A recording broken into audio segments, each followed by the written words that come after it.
Okay, jelly plate printing. Like I said, I discovered this a couple of years ago and just kind of started binge watching a bunch of people doing jelly plate mono printing. And so I bought a jelly plate and thought I'll try it myself and shared it with some in-person classes because who doesn't like making their own papers, unique papers? Um, when you get into the mixed media collage, one thing I found when I started doing collage, I only working with vintage, fabulous, wonderful old source materials, and that's great. But when you want to start making something bigger, if all of your images are, magazine size ads and things like that, it gets a little trickier when you start wanting to scale up to 12 by 12, 24 by 24 inch work. And so that's kind of when I was like, well, I need to make some of my own papers. And discovering jelly printing was like, I can make papers in any design, color combination, anything like that. And so like I said, I am by no means an expert. I will show you what works for me, but I encourage you to get a jelly plate and try it, see what works for you, see what effects you like. We won't get into, you can do image transfers with the jelly plate, and won't get into that today.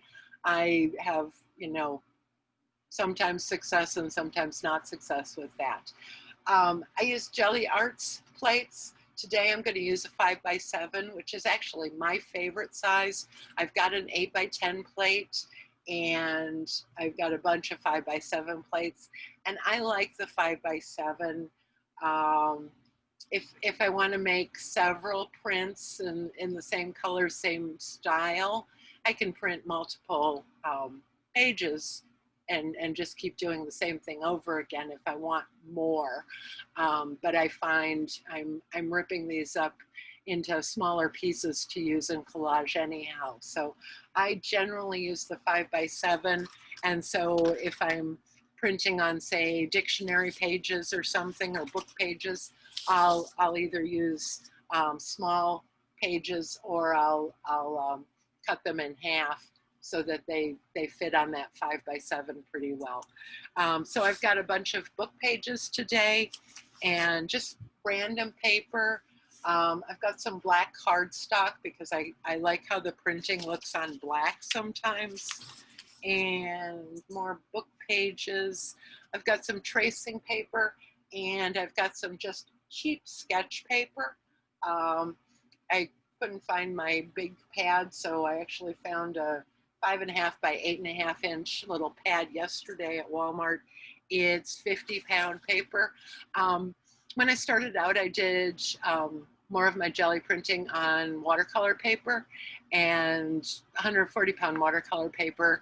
When you start layering a bunch of things on a collage, you really have to think about how thick everything is. So I find I have better success with the thinner, cheaper paper, like the 50-pound sketch paper. You can also use copier paper. If that's all you've got around, it works great.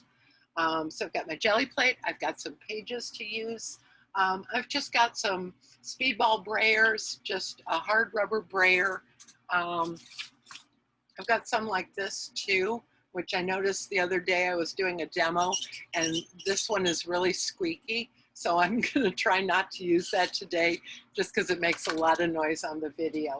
So I've got some speedball brayers, and then I use 12 by 12 inch deli sheets, which is basically the paper that they wrap your to-go food or your bakery items in, and you can get it on Amazon, that sort of thing. That's what I use the deli paper to clean my brayer off. And this is just a sample of what one of these deli sheets looks like after I've cleaned my brayer off several times, and I will use this for collage as well, because you come up with some wonderful random colors and patterns and things like that. So I've got deli paper, I've got jelly plate, I've got a couple of brayers here, and the next question is always, well, what paint do I use? Honestly, you can use any kind of cheap acrylic, any kind of acrylic basically. So I've got some golden fluid acrylics that we'll use today. And then I've got the cheapo sets like from Walmart or student grade cheap acrylics.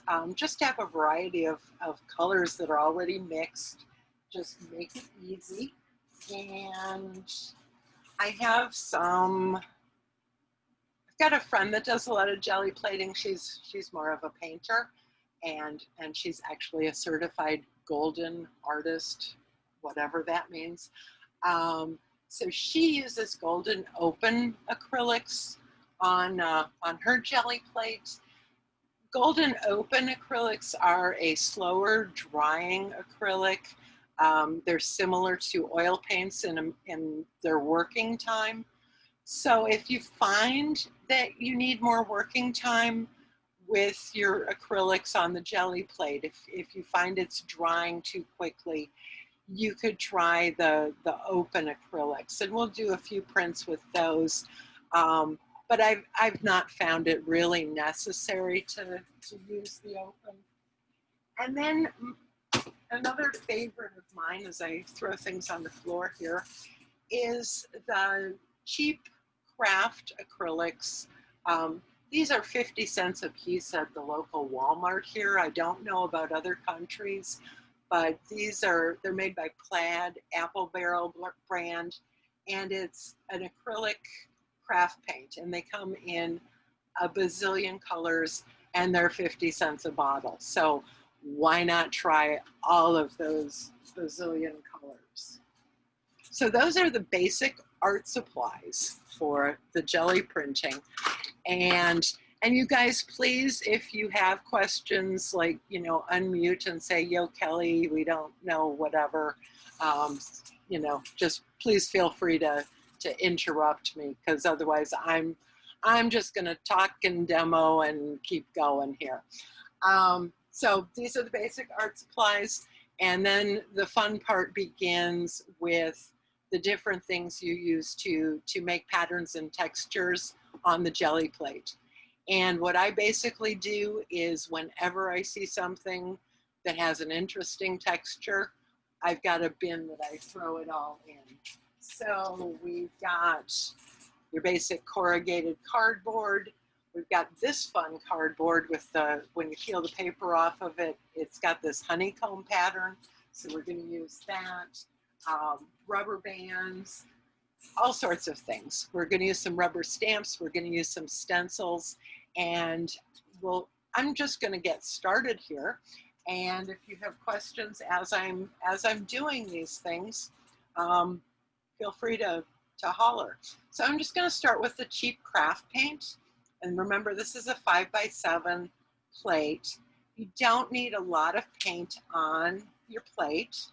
You're just going to brayer it on and cover the surface.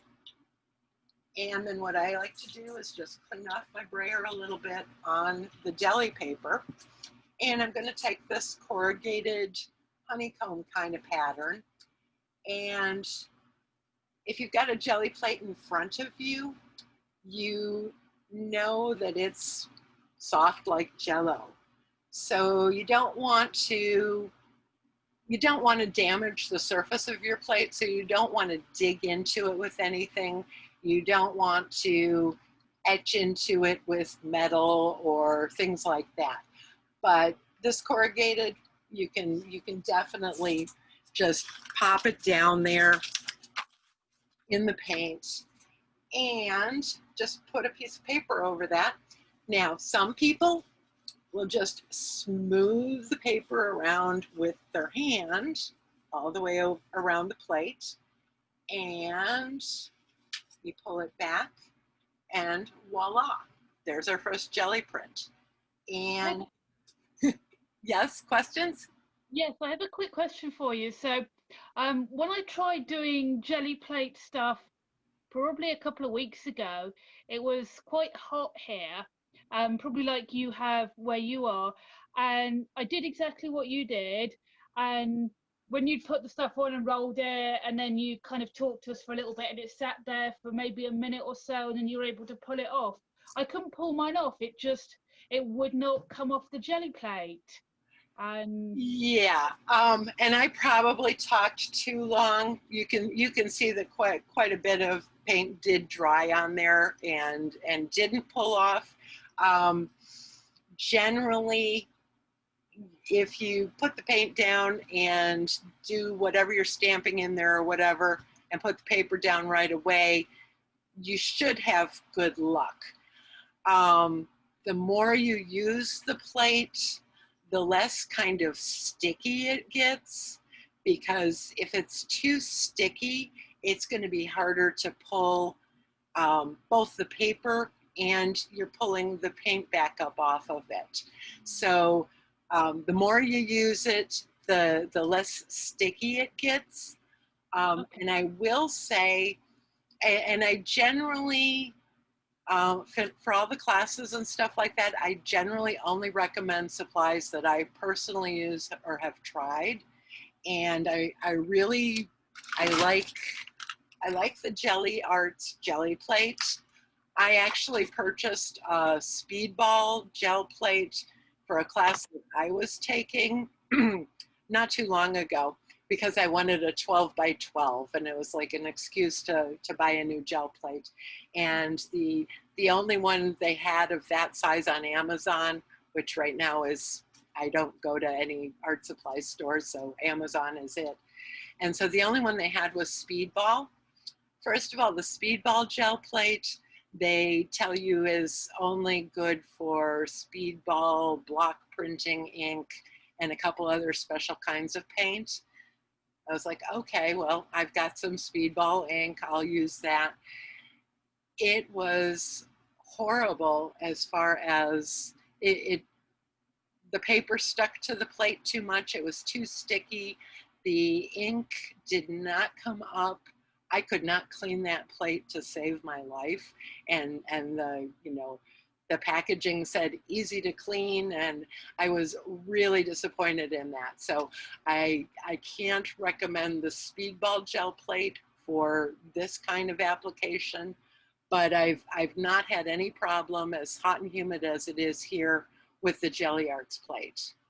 And like I said, the more you use them, the easier the paint comes off of it. Yeah, I got the Jelly Arts Jane Davenport one just because it came with another little kind of shell-shaped stamp thing. So it's the Yeah. Jelly Arts plate. So hopefully, maybe if I just use it a little bit more, it will become less sticky. Yeah, I think it really is more about the sticky. Now, if you continue to have problems, like I said, a friend of mine does it a lot for her mixed media work, and she only uses the Golden Open because it's got a longer drying time or a longer working time. But you're gonna see me chit-chatting away today, and 90% of the time the paint won't dry too much to pull it off. I say Oh, that now, we'll see. So that was number one. I'm gonna do golden fluid acrylics here on this one. And you notice there's still some pink here. I'm not gonna clean my plate really between unless it starts getting really mucked up. So I've got a teal in the golden fluid acrylics, and I'm gonna put that on with the brayer. Clean off my brayer a little bit over here. And, oh, I got to do my favorite one. I love the look of rubber bands on the jelly plate. And so I just randomly throw them on there. And these kind of prints, I'm actually going to try to get 2 prints off of this. one with the rubber bands, and then when I pull the rubber bands off, I'm gonna see if there's enough to do another print. So I've got the rubber bands on the paint, and last time I smoothed it with my hand. I'm gonna smooth this with the brayer, and I'm going over those rubber bands so it's kind of lumpy bumpy. And this is the print that came out. Now that's on a cookbook page, so there's a little bit of color on the page. Now I'm going to pull these rubber bands off while that paint is still wet, and I'm going to see if I can get one more print. And again, I'm going to go over it on the back with the brayer. And this is the second print with the rubber bands. So you see you've got the negative space where the rubber bands were, and then you've got the positive space on the second print. And we've got somebody joining us.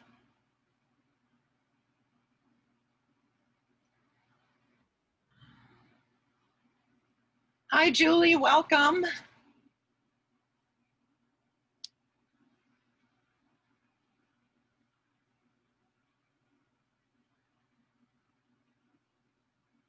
Okay, and I'm just going to keep going here and grab some more paint colors and some more stuff. So I think you can see I'm not using a ton of paint. That might have been even a little bit too much. No, not really. And I'm just going over the paint that was still on there. I'll clean off my brayer a little bit. And, oh, homemade rubber stamps. I make homemade rubber stamps out of like fun foam and glue them onto little wood or cardboard pieces, but you can use any kind of rubber stamp. I'm just going to stamp some houses here, and we'll see how that turns out. Just any old kind of paper. And like I said, I think it's a personal preference whether you like to smooth it down with your hand or with the brayer. Okay, so what we've got with this one is we've got some of the ghost image from the rubber bands previously. So you can barely see the house images because we went with a lighter color there.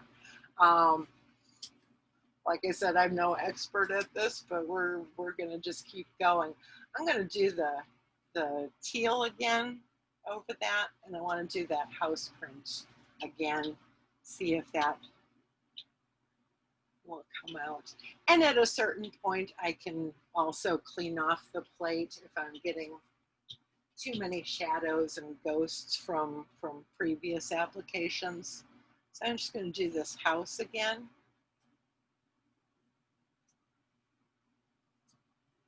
And it's actually not sinking into the paint too much, so I think that's why I'm not getting a real crisp kind of print. See how that one turns out. Okay, we'll see the houses in that one a little bit better. They're kind of faint, but kind of fun. So that was with a homemade rubber stamp. And let's see. Oh, I want to try this. This is never before tried. Picked up some metallic acrylic paint. It's Folk Art brand, but it's acrylic, and it's a metallic purple. And I'm just going to see how this works on the old Gelli plate. It's thicker and has a weirder texture. You probably can't see what I'm seeing. I've got another little homemade rubber stamp with a wonky circle on it. So I'm just going to see how this prints. We'll see. It's all a big experiment, trial and error down the paper.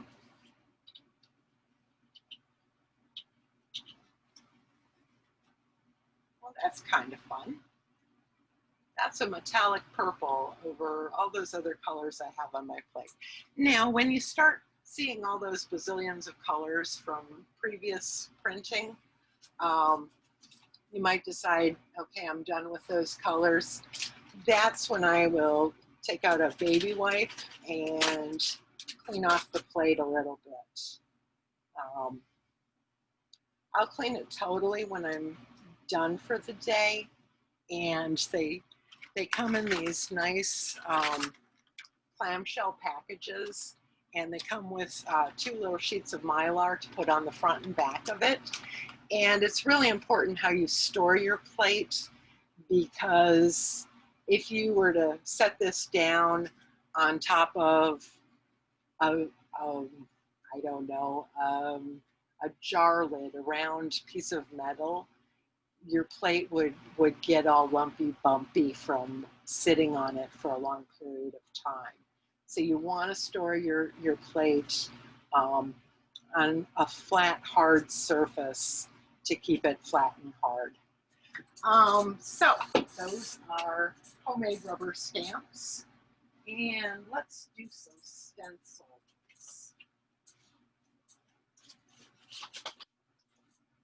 Fun thing about stencils is we're gonna try to pull 2 prints from each one, and one will be with the stencil on the plate, and then one will be with the stencil removed. So I'm gonna get some paint on here. I have better luck with stencils that have large areas of large open areas. So I'm just going to set that stencil down there. With the stencil in place, I'm going to brayer over. And the first print is like a stencil. We've got this honeycomb pattern and all that. Then I pull the stencil up carefully, and we're going to do another print. And we'll, it's kind of a big page, but we'll make it work.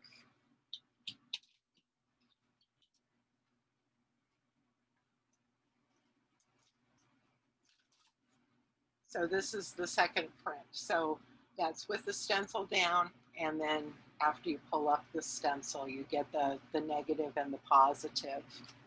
So that's always kind of fun. And again, with the stencils, the more big spaces you have, the more success you will likely have. Get a different color here.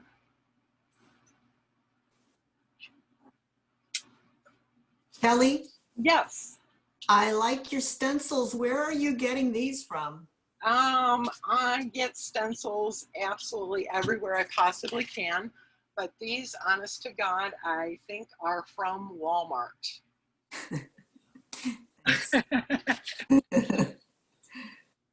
So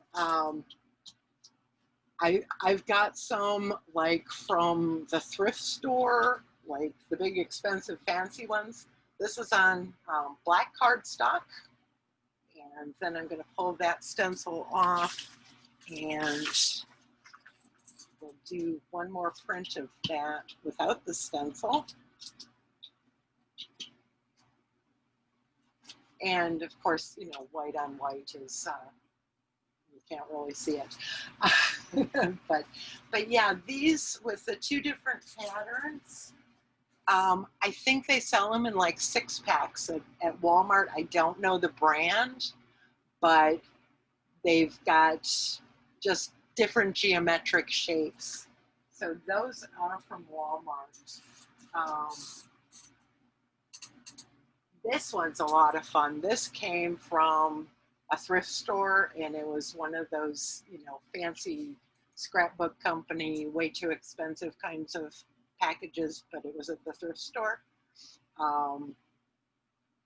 And it's one of my favorite stencils because it's big, and it's these tree branches, which always look really kind of kind of cool and ethereal. So I'm going to do this one. And this stencil is 12 by 12. So I'm going to try to get it so I've got these big open spaces on the plate. And I'm going to do it on the black cardstock. The other reason I use the brayer on the back is because I end up with extra little colored paper. So that's that tree stencil with pink on black. And then I take the stencil off and I'm just going to do it on my music sheet and pull that second print without the stencil. And you get a different look, but you still have the branches kind of through there. So that's kind of fun. What else do I have in my bag of tricks? Pretty much anything that makes texture, you guys. Bubble wrap, string. I got a little, I got it at a thrift store or something too. This is Martha Stewart brand, but it was made for Gelli plates, and I'll hold it up here so you guys can see. It's soft plastic or silicone, so it's bendy, but it's got different size points on each end. And these are the kinds of points that we're gonna scribble through the paint on our plate without damaging the plate because this is silicone. So let me get another color. Kelly, what is that tool called? I don't know. And I only know it's Martha Stewart because it says Martha Stewart on it, but it doesn't say anything else. They can be called combs. Yeah, I think comb or a texture thing. I have some other similar things. I purchased, I think, 12 of these with different little patterns on them. And this is in the cooking department for like frosting. So it's kind of like a pattern scraper kind of thing. And yeah, I've got a whole pile of these. It came with like plain scrapers, like a bowl scraper, but then it also's got different strange edges for, you know, either using on the Gelli plate or just scraping through paint or whatever. So there's that.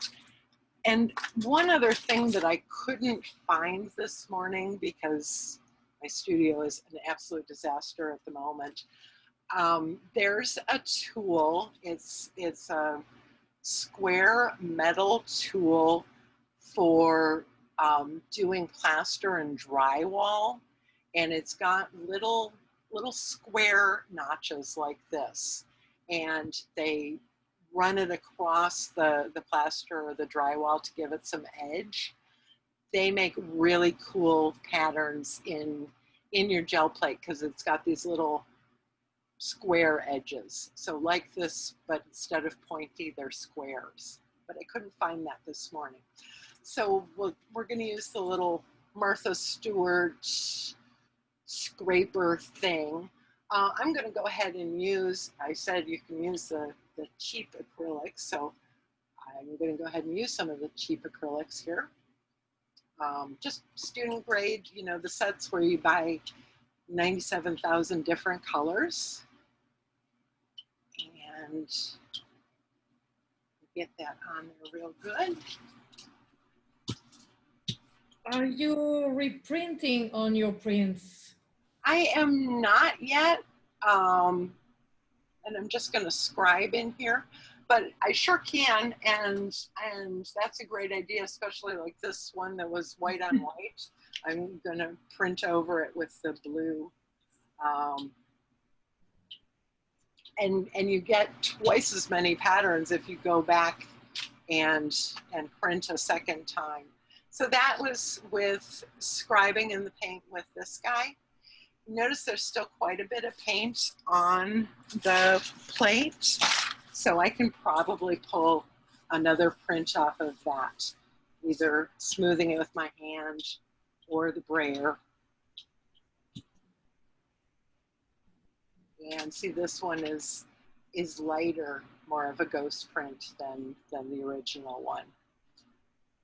But you can do all kinds of fun little marks with anything like this. You can take the end of a paintbrush or the pencil, the eraser end of a pencil, and scribe things into the paint that will show up on your prints.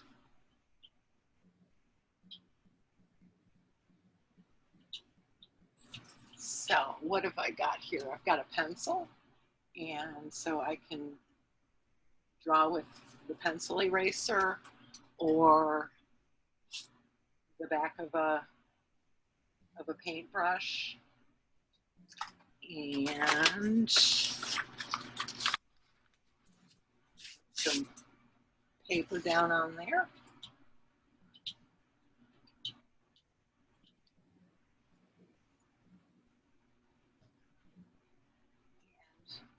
Just faint little lines. Now you see there's still a lot of ink on there, so I'll go ahead and get another print off of that.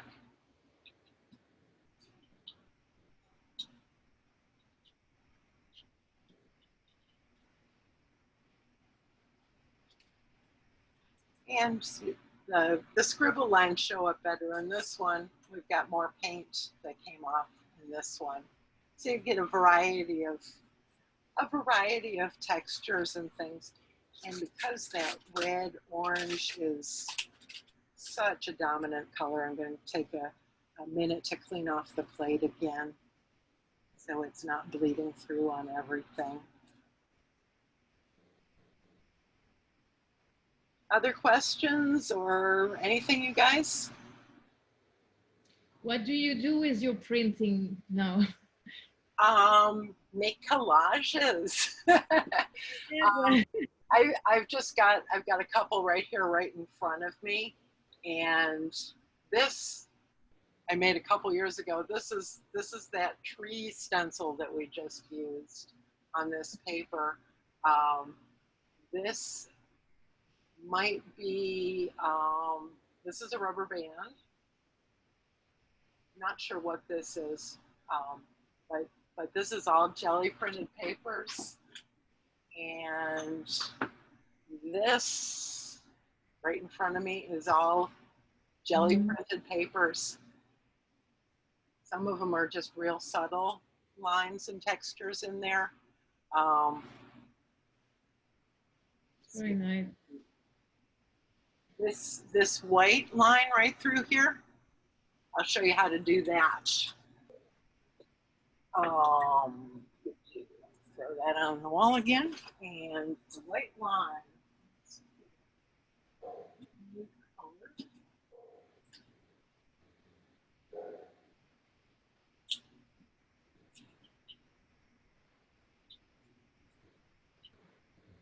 Oops, had a little bit of red there on the side, but I don't think it's gonna affect things too much.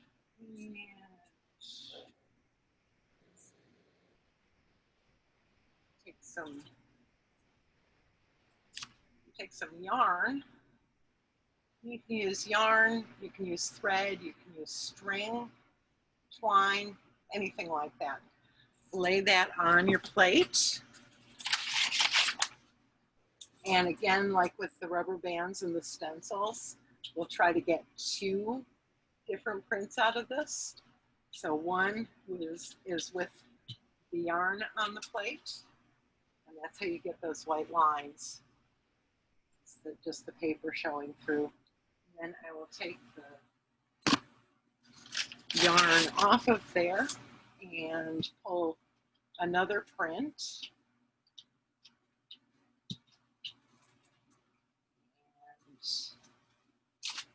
And see here, you see the positive line where the yarn was, and got the negative on that one. So that's what I do with the Gelli prints, and I will spend an entire day just making papers. You'll also notice I'm just kind of tossing these aside as I print them. The acrylics and the craft paint on the Gelli plate were, you know, you're not using too much if they are almost dry to the touch as soon as you pull them off the plate. So you can stack them up on top of each other.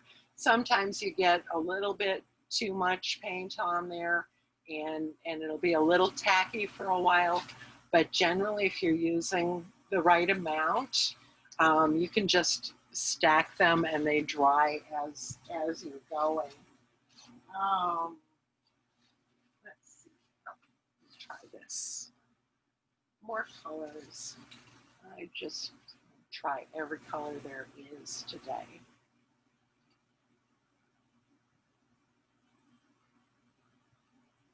So again, this is cheap brand of, you know, student grade acrylics.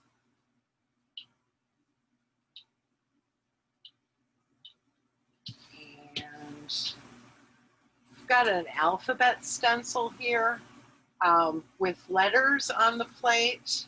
You are going to get a reverse image. So I'm going to turn the stencil upside down and those letters should turn out in the correct direction after I print it.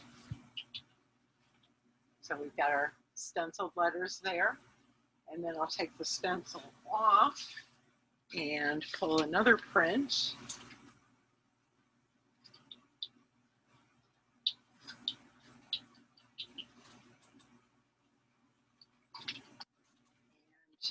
And there we've got the alphabet letters, you know, a little more subtle because this was pulled through the stencil and then this is what's remaining on the plate. That make sense? So if you want an image, remember you want mirror image on the plate for something like that.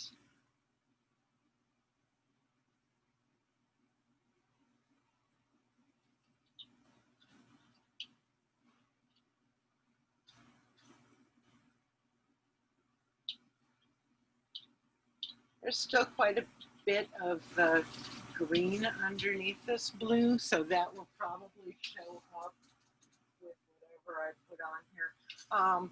Just got a piece of burlap.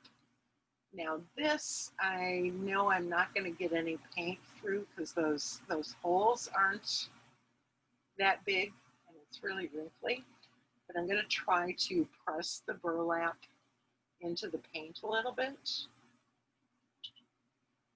This is all an experiment. No idea if it's going to work. We'll see how this one turns out.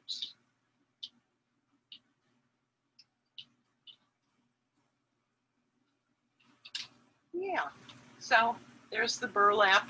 Basically anything that makes some kind of texture, as long as it's not something that's going to damage your plate.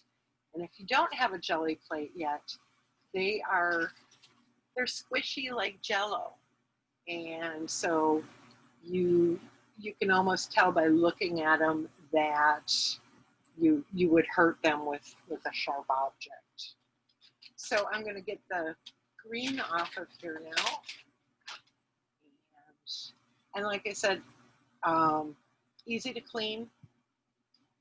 It's just a baby wipe.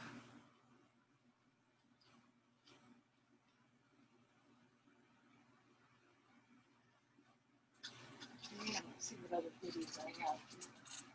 Oh, this is one of my favorite textures. This is drywall tape that you would use seams between drywall, or yeah, I guess that's what you use it for. And it comes in a sticky roll, and you need to find a pair of scissors. Ah, sorry about that. And I'm just going to cut off a piece of this and set it aside for a minute. And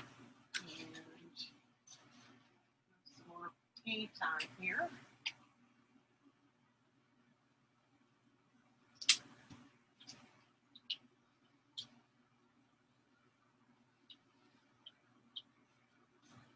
And spreading your paint, that piece of hair, I think, from that burlap. Okay. Spreading your paint on the plate. I got a lot of little pieces of hair from that burlap. Okay.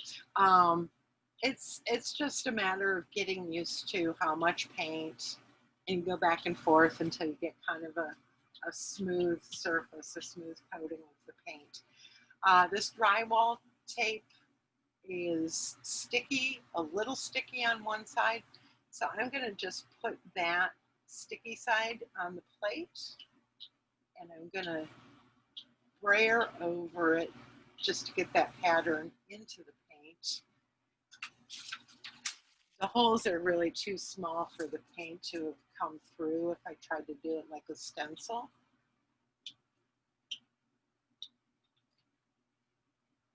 But you get that fun grid kind of pattern there with that drywall tape. So that's kind of fun. And you'll see that the pattern, I think you can see here a little bit, the pattern stays on here a little bit.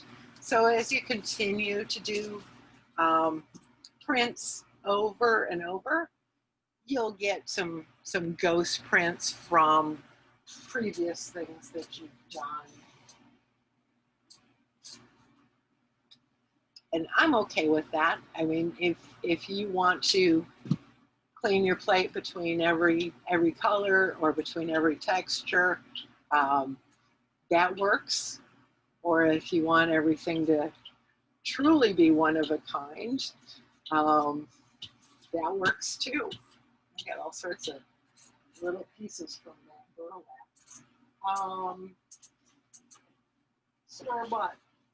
Store-bought rubber stamps work just as well as the homemade kind. We're just pressing this into the gel, and we'll see what we've got here. Dictionary page. I love when I end up with the stuff on the back too from the brayer. Those are pretty faint. I think the second print is going to be a little bit nicer there. You can see there's still paint and there's more negative space there from the rubber stamp. So we'll try a second one. So we've got a fainter circle there, whereas here you can barely tell that there's those little circles. But that's kind of cool. Let's see. Kelly? Yeah. Someone had asked, and I was wondering this too, about the, I don't know how you say it, Posca pens? Yes. How do you use those? My favorites. How do I use them? Posca is, let me turn off the,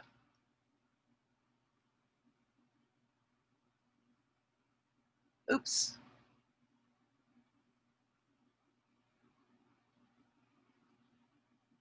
I don't know what I just did, but, okay, Posca pens are one of my favorite things. They come in many colors, and they're basically an acrylic paint pen. These are fine point, bunch of different colors, and you mark making. They're great for scribbling on things. This piece that I showed you a little bit earlier, this is a white Posca pen. might be black Posca pen around the doors here. I don't remember exactly, but they're just the best paint pen I've found. A lot of times paint pens, either the nib gets too goopy or starts fraying or something like that, or they just spew out a lot of paint. And for a nice thin mark and a whole lot of colors, Posca I really like. Something else I really like, and I don't use that much because Can you use them on the jelly plates? I don't use them on the jelly plates. No. No. On any kind of paper or over other paint or over pretty much anything that you would use acrylic paint on, you could use the Poscas. And I think they come in 2 or 3 different widths. And I think this is a fine point. I don't really know because all of everything except Posca is in a foreign language. So I don't know for sure. But if you like paint pens, Liquitex also has a really nice acrylic paint pen that is humongous, super wide.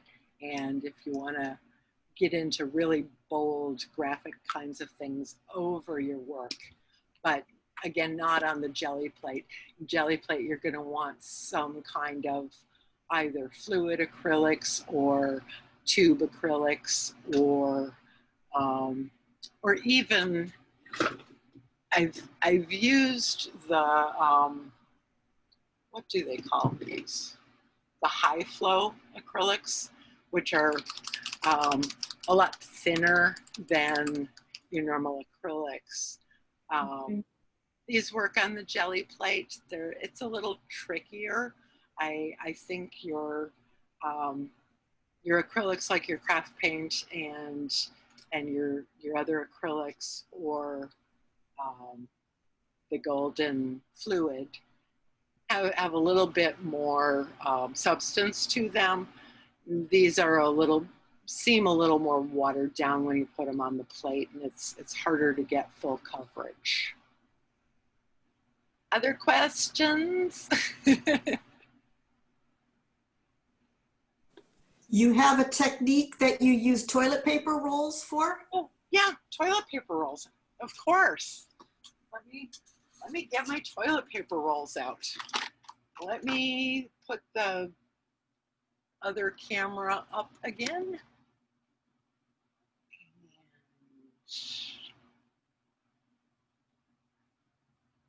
Oh, hang on. I need to say that that's okay. And spotlight video. Toilet paper rolls.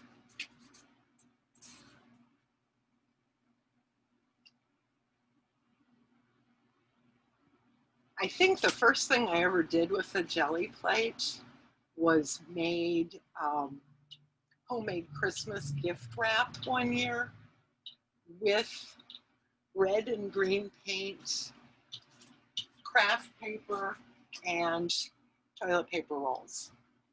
So toilet paper roll, basically just put it on the surface and turn it a little bit.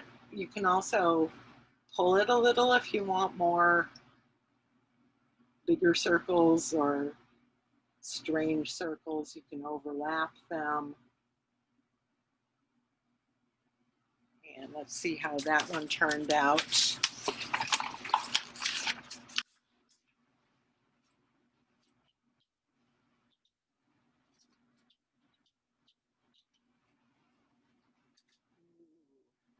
Toilet paper rolls.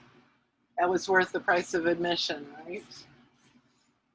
More fun stuff. bubble wrap, of course. And you guys, I think we're coming up on an hour and a half. So if people need to jump on out, I do not blame you.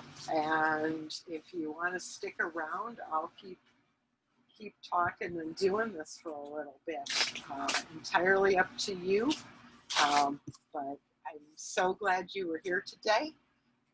Bubble wrap. This is a little skinny bubble wrap, which I'm gonna press into the paint real good and see what that print looks like.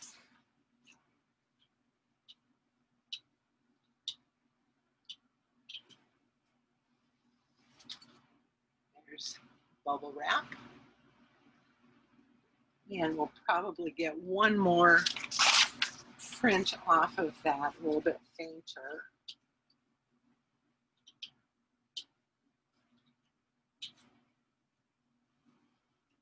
Yeah, a lot fainter. So this is the kind of print that I would probably just print something else over that as well. Go with a different color.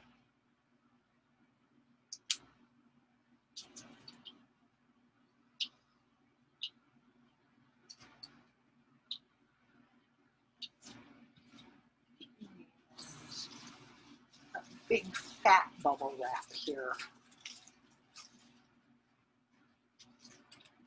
Press that into the paint real good. And of course you can always use the paint on the bubble wrap to stamp onto a piece of paper too. And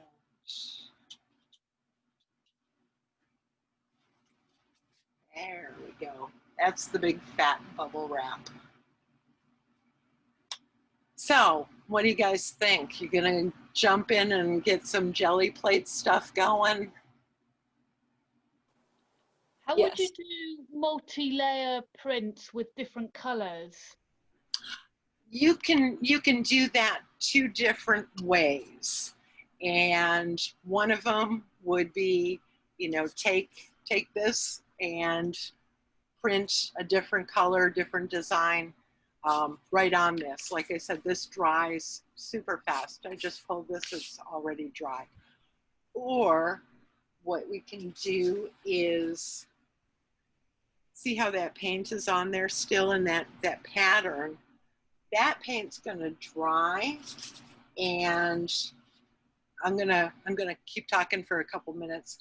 I'm gonna put some more paint over it, and sometimes not, the print will actually have that dried paint and the new layer of paint on it.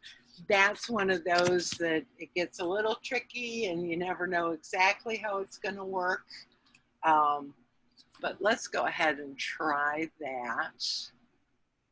Go back to that camera. And so we've got this pink pattern on there already, and a little mistake I made up in the corner. And this is pretty dry. So I'm going to put some the dark blue over it. Ink up my plate.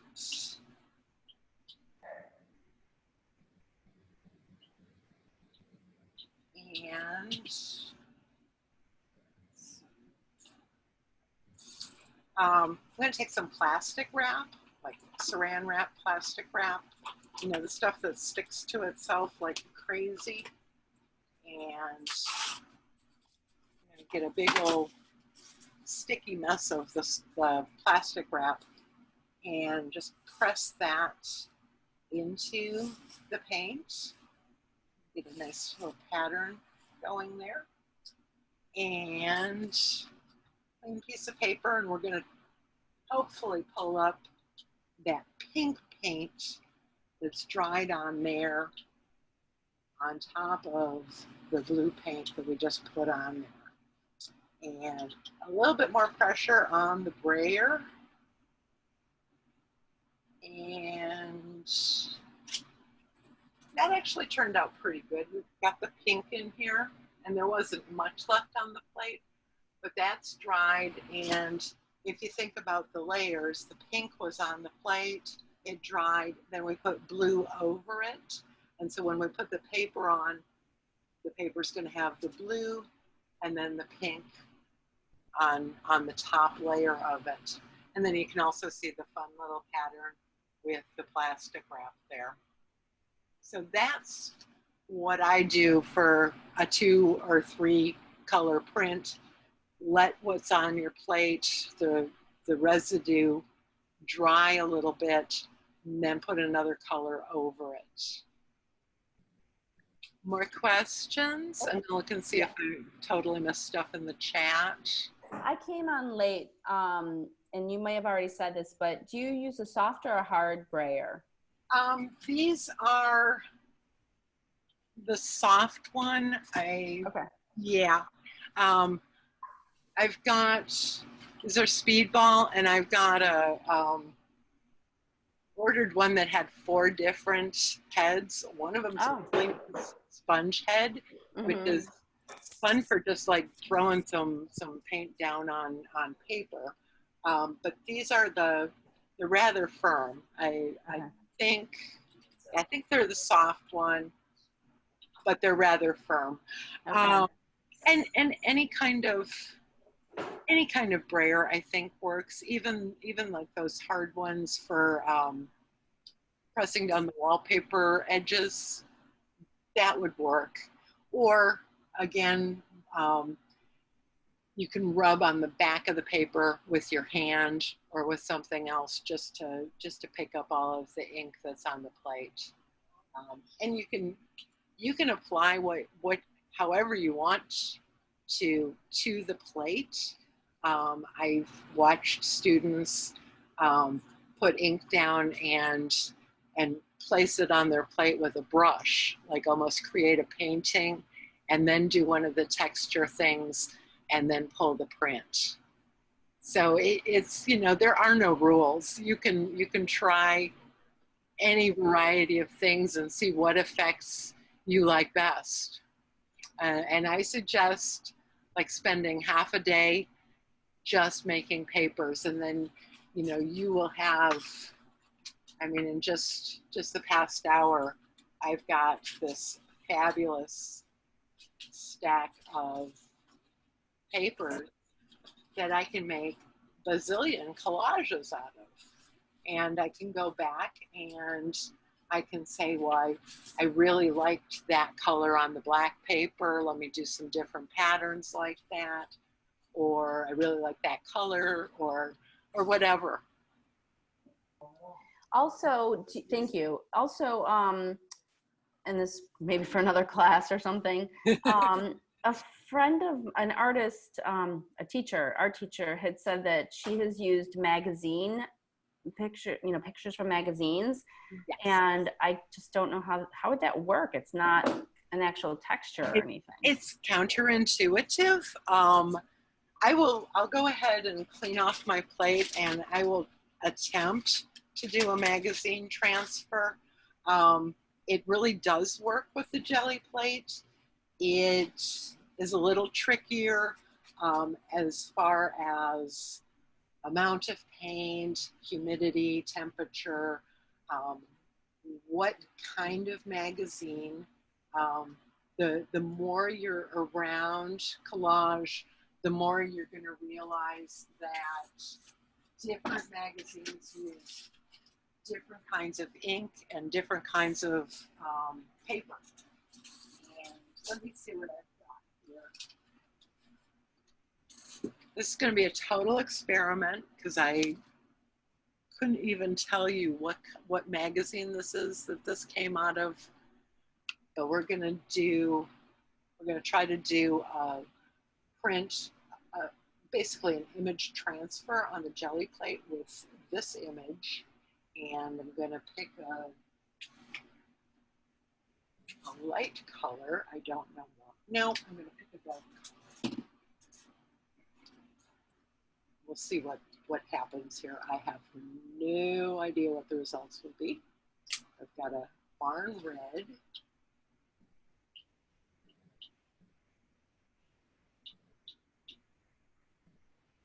I still have little pieces of fuzz from that stupid piece of burlap, but we're not going to let that stop us. Okay, so I've got this magazine image, and I'm just going to place that on the layer of paint on the Gelli print. And I'm going to brayer it down. I'm going to pull this off. This probably won't work. And I'm going to try to print that image on this paper. I've had some success with this technique, and I've had a lot of trial and error failures. And this appears to be pretty much a failure. I can kind of see that triangle image from the magazine. I think I probably want to try a better starting image. Oh, I'm going to use her. She should be good. Black and white image like that. That should actually work pretty well. I'm going to do this dark turquoise. And if it doesn't work, well, we'll say we tried, and we'll keep trying again on another day maybe. So you put your image on the paint. See, I think I might have too much paint there, and the magazine page actually slid a little bit when I set it down. So I don't know. It might work. It might be blurry. And of course, I might have set the magazine page down. You see where I like totally missed her face.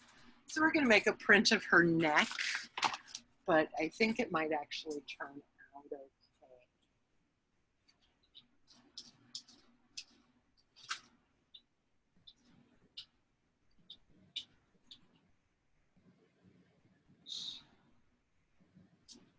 Well, it's not perfect, but you can see her leopard print coming through there. And I think if I would have got her face in there, you can see the lighter color of her neck. This is where the image is. This is the bottom of her face. And this is her blonde hair coming down. So a real stark image like this is going to give you better results with the image transfer. And again, like I said, it's one of those things that really depends on what magazine, what the image is like, what paint you use, what the temperature, 100 different things.